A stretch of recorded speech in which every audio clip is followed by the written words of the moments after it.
kering zolo kering zolo aramel ma anlengang tika lade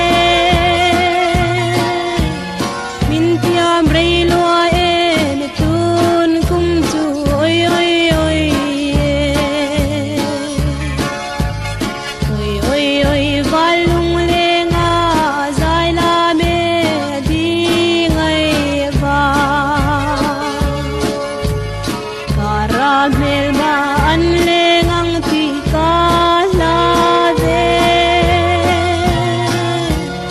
mintiam reilwa en tun kum chu oi oi oi wa mun lo kan len karbang hian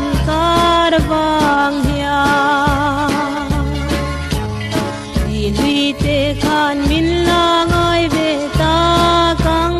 mo kabiak lo khware re ta e oi oi oi oi oi oi valung lenga zaila me di ngai ba din hui te khan min langai ve ta kang mo kabiak lo khware re ta e oi oi oi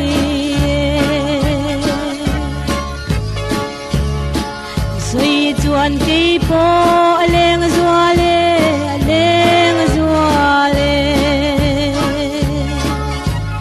chal fa wang ko len chang u le u ram zai hian min ngai til lung run pui nang ma hi oi oi oi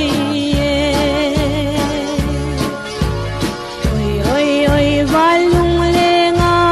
zaila me di ngai ba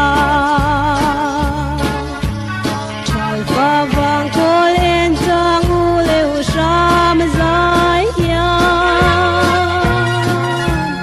min ngai til lung run pui nang ma hi oi oi oi kan bang a parte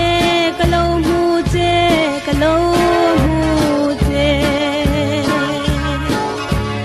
tang nuam tak mai chunga nawang min cho ye idam laim ni lo ti oi oi oi oi oi oi valung lenga zaila me di ngai ba nang luam tak mai chunga nawang min cho ye idam laim